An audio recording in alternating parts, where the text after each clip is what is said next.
बाजीनगर।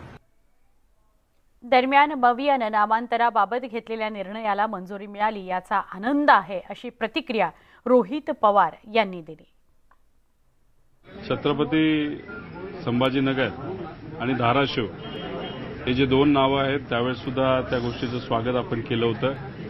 महाविकास आघाडीचं शेवटची जी काही कॅबिनेट होती त्याच्यामध्ये सर्वांनी मिळून सर्व घटक पक्षांनी मिळून त्यावेळेस तो निर्णय त्या ठिकाणी घेतला होता आणि आता केंद्र सरकारकडनं त्याला शिक्कामोर्तब होत असताना आपण जेव्हा बघतोय तेव्हा नक्कीच त्याचा आनंद होतो।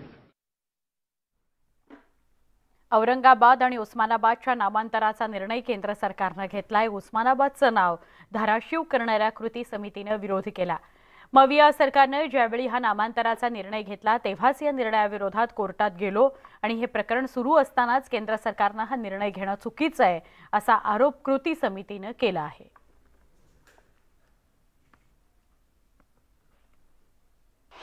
जेव्हा पण प्रकरण न्यायालयामध्ये असते, न्यायालयीन प्रक्रिया सुरू असते, तर सरकारने फार संयमाची भूमिका घेऊन असे घाईगर्दीने हे जे प्रकरण न्यायालयात चालू आहे त्याविषयी घाईगर्दीने कुठले निर्णय घ्यायचे नसतात। औरंगाबादचं आणि उस्मानाबादचं नाव बदलल्यानंतर आता अहमदनगरचं नाव बदलण्याची मागणी जोर धरू लागली आहे। आमदार गोपीचंद पडळकरांनी याबाबत ट्विट करत अहमदनगरचंही नाव बदलणारच असा विश्वास व्यक्त केलाय। पुण्यश्लोक अहिल्यादेवी यांचं जन्मस्थान असलेल्या अहमदनगरचं नामांतर अहिल्यानगर करण्याची मागणी होतीये।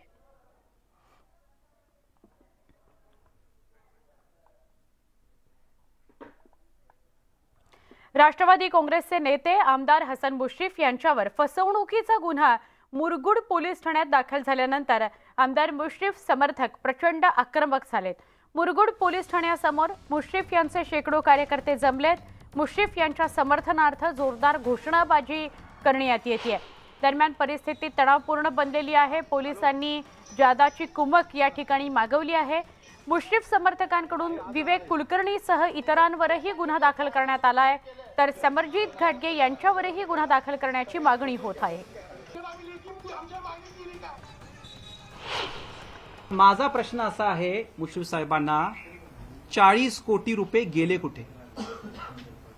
तुम्ही 40,000 गरीब शेतकऱ्यांचे 10,000 हजार रुपये गोळा करून 40 कोटी रुपये खाल्ले आहे का? मला प्रश्न, हे तुमचं स्टेटमेंट आहे। एक तर हे स्टेटमेंट तर चुकले, नाहीतर मग तुम्ही खोटं तर बोलले। ह्याच्यातले एक मला सांगा, या स्टेटमेंटमध्ये कुठेही 40,000 शेतकरी मला दिसत नाही। उद्धव ठाकरे गटाकडून एकनाथ शिंदे आणि त्यांच्या आमदारांवर गद्दार म्हणत टीका केली जाते। अजूनही ती टीका होतीये। त्याला गुलाबराव पाटलांनी प्रत्युत्तर दिलंय। एका मराठ्याला मुख्यमंत्री करण्याकरता आम्ही गद्दारी केली असं म्हणत त्यांनी विरोधकांना टोला लगावलाय।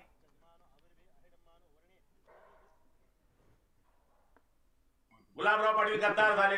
अरे गद्दार नाही झाले। एक मराठा चेहरा आमच्या या शिवसेनेमधून बाहेर जात होता, त्याला मुख्यमंत्री करण्यामध्ये मी गद्दारी केली। काय म्हणताय तुमचं?